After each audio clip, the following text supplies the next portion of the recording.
दोस्तों स्वागत करते हैं एसबीडी न्यूज पर एक बार फिर से आज के ताजा बुलेटिन में, जहां पर हम आपके लिए लेकर आए हैं देश की राजनीति समेत कुछ बड़ी खबरें। एक एक करके पूरे विस्तार से जानेंगे। दोस्तों खबरों का सिलसिला शुरू करें उससे पहले कोरोना को लेकर सरकार की तरफ से बड़ी गाइडलाइन और बड़ी खबरें निकल कर आ रही है, जिसको जानना आपके लिए बेहद जरूरी है, इसलिए वीडियो को अंत तक जरूर देखें। और इसी के साथ दोस्तों आज की पहली बड़ी खबर की तेलंगाना में आज से 10 दिनों का लॉकडाउन। दोस्तों यहाँ पर आपको बता दें कि कोरोना संक्रमण के बढ़ते मामलों को देखते हुए तेलंगाना के मुख्यमंत्री के चंद्रशेखर राव ने राज्य में 10 दिनों के लिए लॉकडाउन लगाने का फैसला किया है। आपको बता दें कि पहले उन्होंने ये कहते हुए लॉकडाउन लगाने से इनकार कर दिया था कि इससे आर्थिक नुकसान होगा। दोस्तों यहाँ पर आपको बता दें कि तेलंगाना कैबिनेट की बैठक में राज्य में 12 मई से 10 दिनों के लिए लॉकडाउन लगाने का फैसला किया गया। इस दौरान सुबह 6 से लेकर 10 बजे तक आम लोगों को आवश्यक सामान खरीदने और अन्य जरूरी कामकाज निपटाने की छूट दी गई है। वहीं आपको बता दें कि कृषि संबंधी कार्य को लॉकडाउन से छूट दी गई है। 20 मई को हालात की समीक्षा के बाद लॉकडाउन बढ़ाने को लेकर फैसला किया जाएगा। और दोस्तों आपको बता दें कि गुजरात के मुख्यमंत्री विजय रूपाणी ने कोरोना पर गठित कोर ग्रुप के साथ बैठक में 36 शहरों में रात का कर्फ्यू और अन्य सख्त पाबंदियों को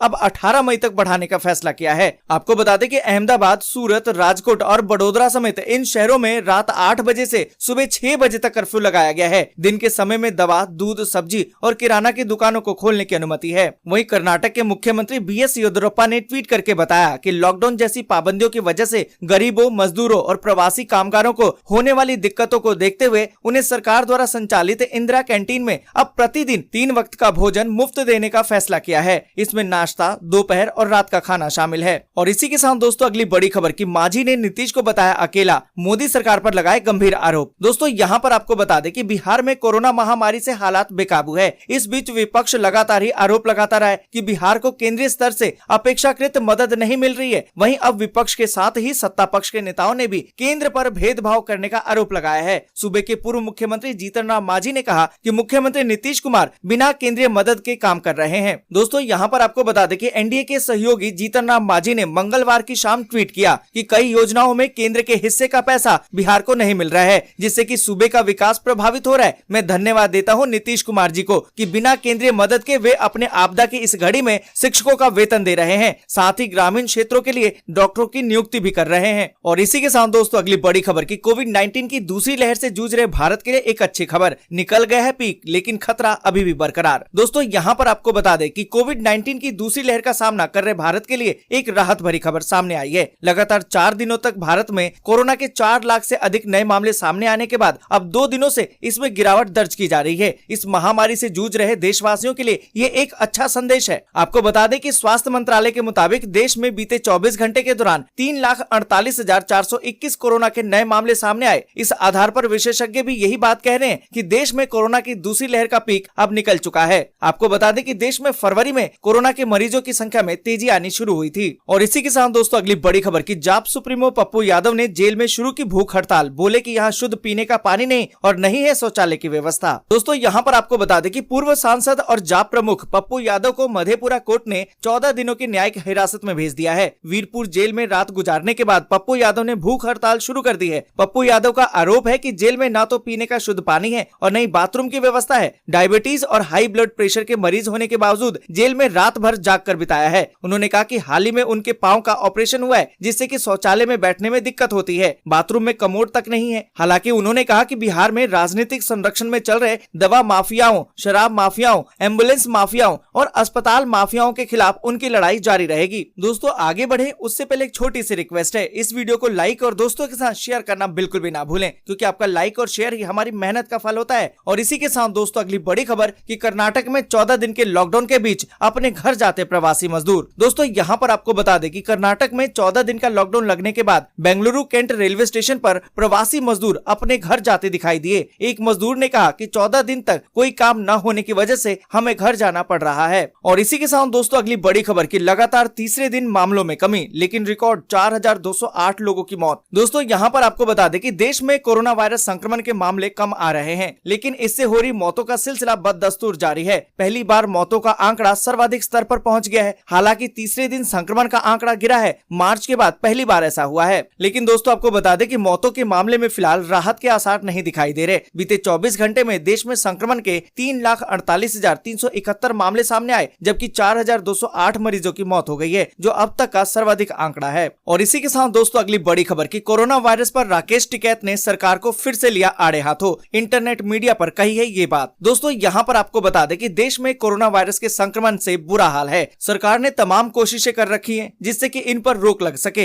इन दिनों कोरोना वायरस से संक्रमित होने वालों को तमाम तरह की दवाएं, ऑक्सीजन सिलेंडर और अन्य चीजें नहीं मिल पा रही हैं। इस बीच किसान नेता राकेश टिकैत ने कोरोना काल में मदद करने वालों को प्रताड़ित किए जाने को लेकर सरकार को आड़े हाथों लिया है। उन्होंने कहा कि सरकार कालाबाजारी करने वालों पर तो कोई कार्रवाई नहीं कर रही है और न ही उन पर नियंत्रण लगा पा रही है, मगर जो लोग ऐसे जरूरतमंद लोगों की मदद कर रहे हैं उनको प्रताड़ित जरूर किया जा रहा है, चाहे वो पप्पू यादव हो या फिर गुरुद्वारा या फिर स्वयंसेवी संस्थाएं हो। सरकार इनकी मदद से जरूरतमंद लोगों की जरूरतें नहीं पूरी कर पा रही है, मगर इनको तमाम तरह के प्रताड़ित करने का काम जरूर किया जा रहा है। और इसी के साथ दोस्तों अगली बड़ी खबर कि भारत में जॉनसन एंड जॉनसन की वैक्सीन के उत्पादन पर विचार, देश को जल्द मिल सकता है एक और टीका। दोस्तों यहाँ पर आपको बता दें कि अमेरिका जॉनसन एंड जॉनसन की कोरोना वैक्सीन का भारत में संयुक्त उत्पादन करने और सीरम इंस्टीट्यूट ऑफ इंडिया जैसे विनिर्माताओं को उत्पादन बढ़ाने में मदद पर विचार कर रहा है। दोस्तों आपको बता दें कि अमेरिकी दूतावास के chargé d'affaires Daniel B Smith ने मंगलवार को ये बात कही। स्मिथ ने कहा कि अमेरिका भारत में महामारी की मौजूदा स्थिति को लेकर चिंतित है।